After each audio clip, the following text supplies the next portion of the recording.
Yes, so I decided to come to Celtic Park. Now, we do face a massive game against AZ Alkmaar tomorrow night. It's not here, so I'm kind of now wondering why I bothered to come. I think I had withdrawal symptoms after it going so long without being here, about 72 hours. But, over the last couple of weeks we've got quite used to being here. So I thought I would maybe put a wee effort in. There's also another reason that you may see later on in the week if things go well, where I'll be here hopefully previewing the Rangers game with a very special guest. But we'll leave that up to you to guess who that is. What we're going to do in today's video is, of course, preview tomorrow night's big game against AZ Alkmaar. I'm going to do that at the end of the video. Before that, I'm going to run through some of the latest news at Celtic. So let's get into it.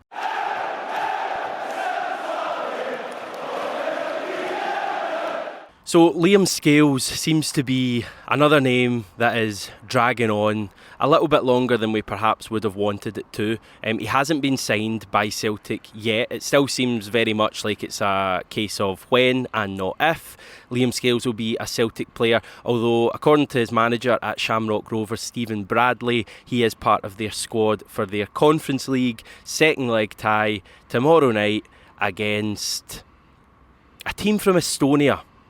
I'm going to say Flora Tallinn.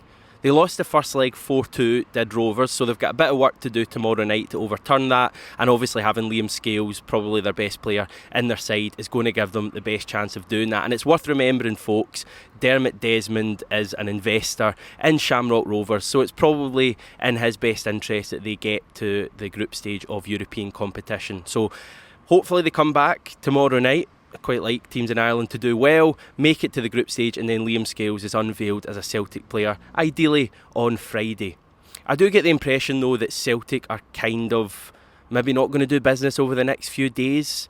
Doesn't seem to be too many that are really close. Obviously right back was the major issue where we needed another body in. We've got in Juranovic, so I feel we can relax to an extent now, and obviously with two such huge matches coming over the next 4 or 5 days, I feel like the focus is going to be on Alkmaar and Rangers and maybe not bringing in players. I think if I get my days correct, we've still got a couple of days after Ibrox to bring in players, so hopefully that's how the club play it. I'm not expecting too much business anyway over the next couple of days. The striker issue is still the one that interests me most. We've got the VVV Venlo striker, Georgios Giacomakis. If we sign him, I promise I'm going to nail his name one day. That one seems to be dragging on a little bit, and if we know anything from Celtic's history, it is when things drag on, people make mugs of themselves, quite literally in my case when it came to a certain Englishman that we don't name anymore. I think the most interesting thing about Celtic's hunt for a striker is what's happening with Odsonne Edouard. Now, if you rewind a couple of months, it was an absolute inevitability that Odsonne Edouard was going to leave Celtic this summer and move on to a smaller club, let's just say, in a bigger, more competitive league. Now, I don't know how many days has passed of this window so far, but Edouard hasn't really been linked with anywhere in terms of real concrete links. I don't think there's been a bid made for him at all. And it just seems with so few days left in this transfer window that Odsonne Edouard may well be staying at Celtic for this season. Now, that's kind of split opinion all the way since last year. So many people, I think, after seeing his performances last season, felt that it was just time for Edouard to be moved on. His heart was no longer in it, and that Celtic should try and get money for him.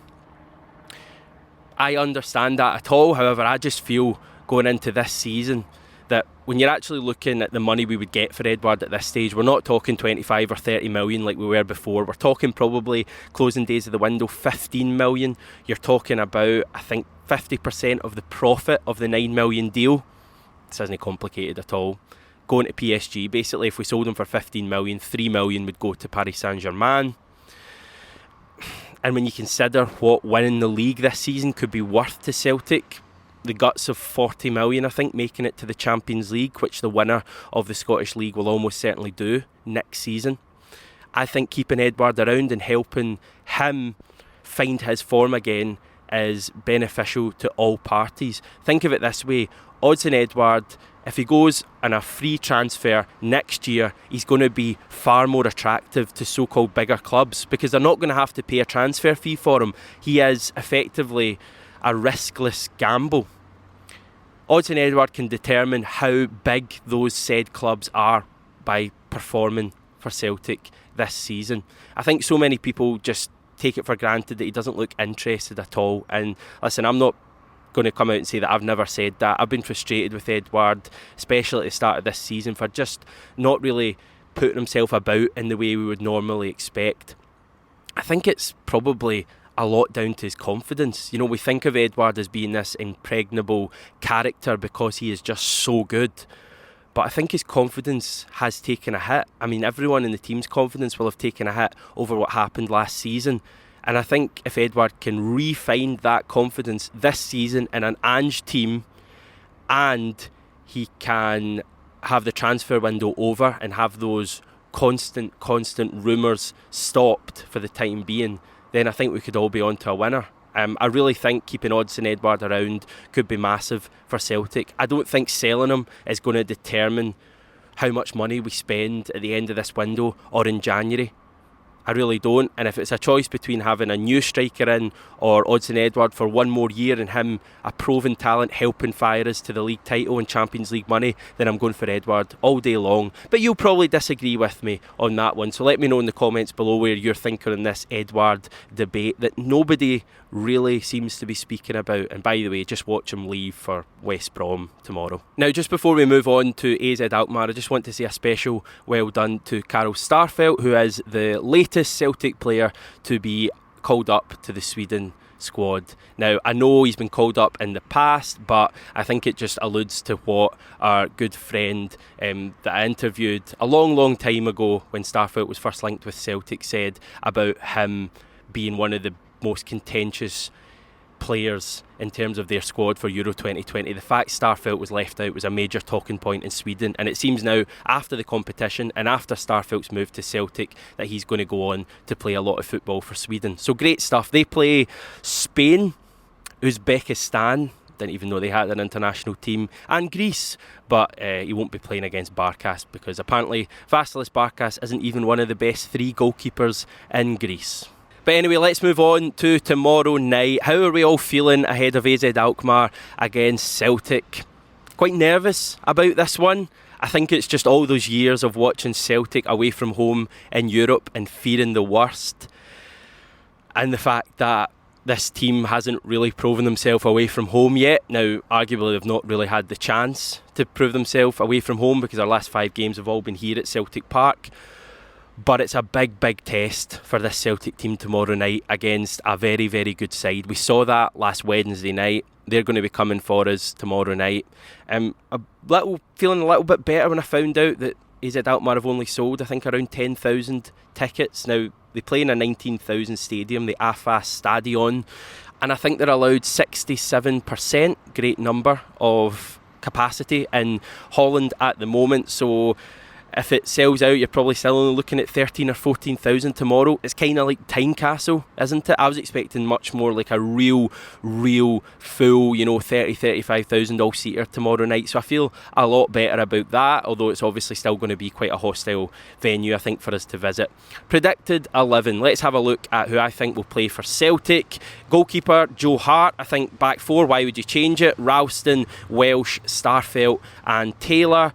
Again, midfield, why would you change it? Callum McGregor and David Turnbull, they just are playing so well. They both protect the ball so well. In front of them, Abada on the right, Tom Rogic in the middle, Ryan Christie on the left, and Kyogo up top. Yes, after all that spiel about why Odsonne Edouard should be kept at Celtic this season, I actually think we're a stronger team at the moment without him. Don't know how you guys feel about that.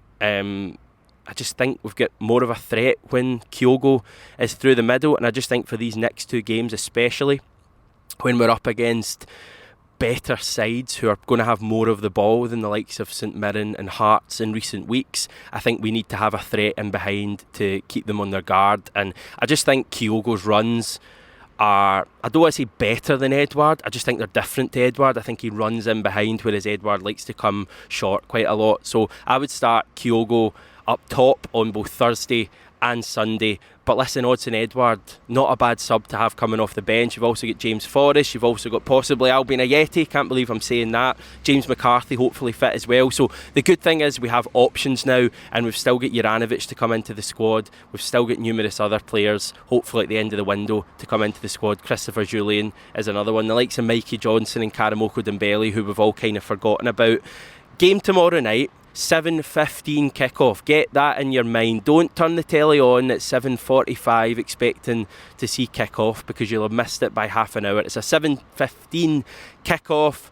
Hopefully it goes well. We'll have the post-match reaction with me, Stevie and David, I think, after the game. So tune in for that. Hopefully we're chatting about Celtic in the Europa League group stage and previewing who we could draw.